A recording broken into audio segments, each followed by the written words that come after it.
The victory parade in Russia will happen in 5 days, and the biggest question here is whether Vladimir Putin announces country-wide mobilization. Will this actually happen? How will this affect the future course of the war? And what regular Russians think about this? These are the questions that we'll be talking about in my today's video. What's up, investors and people of Reddit, it's the Russian Dude, and this is your daily update on Russian-Ukrainian war as of Wednesday, May the 4th be with you. You can see the main events of the day to my right, along with the timestamps. For the last several days, Russia has been actively preparing for its victory parade, which will happen on Monday, May 9th. And one of the most intriguing things about this parade is the potential statement of Vladimir Putin about country-wide mobilization, which basically means that Russia will be looking for more soldiers to launch its probably final full-scale attack against Ukraine. And besides this, Putin might formally declare the war on Ukraine, which basically means that now it will be just easier for regular people of Russia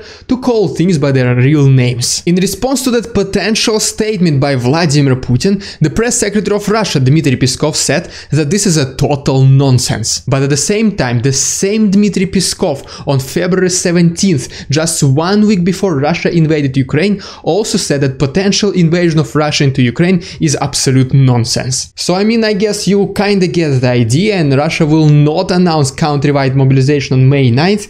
It just might happen the next day, May 10th. And at the same time, there is a report from, let's call them, opposition force Gulagu.net, is that Russia might close its borders for all men aged between 18 and 60. And this closure might happen within 10 days. At this very moment, these are just rumors, but the timing is very suspicious. And at the same time, some Russians who might unquestionably support the government of Russia might think that mobilization is the solution to win in this war. But more and more people from higher government officials start to question this statement. For example, Elvira Nabiulina, who is the head of the Central Bank of Russia, thinks that in case there is a country-wide mobilization in Russia, this can potentially lead to the financial hell. What she meant by that is that Russia is already experiencing financial difficulties, and whenever we'll have dozens and hundreds of thousands new soldiers to equip, this will just create a massive black hole in the budget of the country. Another person who has been actively criticizing this potential country-wide mobilization is the political expert of Russia, Abbas Galyamov. He said that this action might significantly change the mindset of just regular Russians. He also said that this thing is probably the biggest thing that Vladimir Putin fears, which is the rise of his own people. Abbas Galyamov was specifically talking about those Russians from distant regions, who according to him are the most patriotic people Russia has at this very moment. He even called them couch experts, which basically means that those people support the war just by watching the news on the TV. But as soon as there is a real call to action from the government, which basically means that they will be mobilized to go to fight on Ukraine, most of them will not want to shed their own blood. He also attributed them with this feeling of fake patriotism, which basically means as soon as if this country-wide mobilization is announced, they'll be amongst the first people to stand against Putin. But at the same time, some people already claim that this mobilization is already happening. It is just that it is not being announced on the media channels. For example, some people claim that other people who they know are being actively enlisted. And the biggest categories of people who are being actively employed at this very moment are unemployed Russians and those ex-military personnel who live in ex-Soviet countries. So as you can see, every single day there is more and more intrigue about what's going to happen during this victory parade. And I personally decided to live stream this parade. So in case you decide to join me, you'll be one of the first people on the planet to hear potentially the statement of Putin. The parade will start next Monday, May 9th, 10 AM Moscow time. But because of different time zones, I will start live streaming this approximately around 3 AM Eastern Standard Time, which is 7 hours behind. And make sure to mark your calendars if you do not want to miss this potentially one of the most significant events of this war. And by the way, if you like this style of daily news reporting, feel free to like this video and subscribe to my channel. Also, please make sure to check the link in the description if you want to support Ukraine with us. I will be donating all of my Patreon memberships and that of each month to Ukraine. Thank you so much, and let's continue. Welcome to another episode of how ridiculous Russian propaganda can get. So one of the main propagandistic media of Russia called RIA News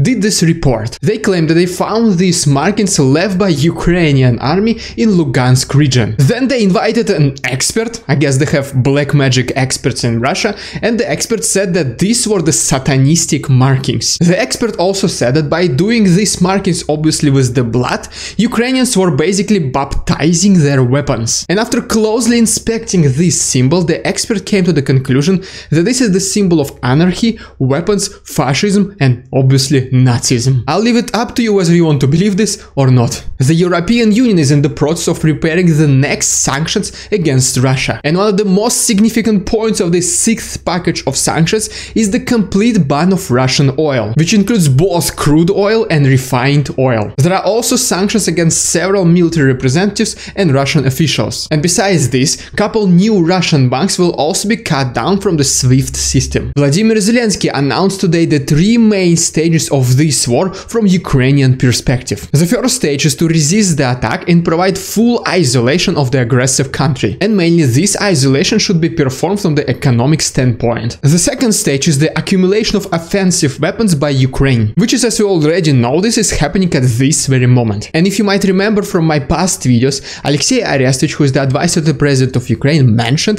that Ukraine is expecting to launch its counterattacks somewhere approximately in June-July of this year. Like mentioned previously, at this very moment Ukraine is accumulating offensive weapons that are sent to it by Western countries. And one of the biggest countries contributors is the United States of America, who is sending weapons to Ukraine according to the Lend-Lease program, which briefly allows to send weapons to Ukraine much faster and cheaper. And the third stage, according to Vladimir Zelensky, is the total reconstruction of Ukraine, which also, according to him, is estimated to be at around $600 billion.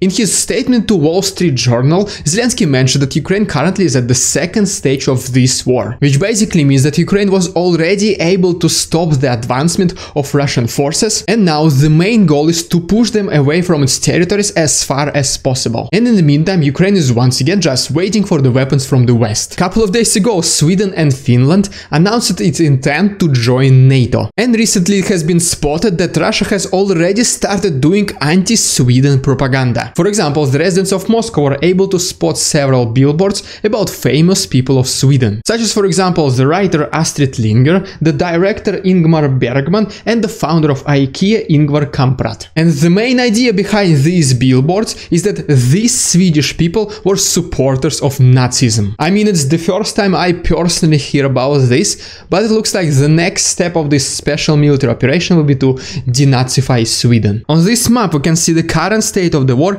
as of May 4th. And as always, the main military action is happening in the east of the country and south of the country. Two things worth mentioning is that at this very moment there are military interventions happening in the city of Mariupol. And specifically what I'm talking about here is the combat action in the Azovstal factory, which I mentioned previously. Another place where the explosions are heard is the city of Dnipro. It has been reported that Russia has sent several missiles into this region, and one of the targets was this bridge. According to the intelligence service of the United Kingdom, the main purpose of Russian army at this very moment is to capture the cities of Severodonetsk and Kramatorsk, which are located in the east of the country right here and here. And the reason why Russian forces need to capture those two cities is so that they can complete their surrounding of Donbas region, which is Lugansk and Donetsk. And by the way, if you want to see more details, feel free to pause the video. The Minister of Defense of Russia, Sergei Shoigu, claims that Russia has full control over Mariupol at this very moment. And this obviously includes the territory of the steel factory Azovstal, which according to Russia was the main hiding point of alleged Ukrainian Nazis. Sergei Shoigu also says that since now Russia has full control over this territory, the peaceful life is coming back to Ukraine. And this includes the regions of Lugansk and Donetsk as well. And at the same time, the mayor of Mariupol, Vadim Boychenko, claims that there are currently military interventions on the territory of Azovstal factory, which directly contradicts the statement of the Minister of Defense of Russia, Sergei Shoigu. But later Russia gave the response that the only reason why Russians continue shooting on the territory of this factory, it is because these Ukrainian Nazis are behaving very aggressive. Thank you so much for your attention, stay safe, check the link in the description, and see you tomorrow.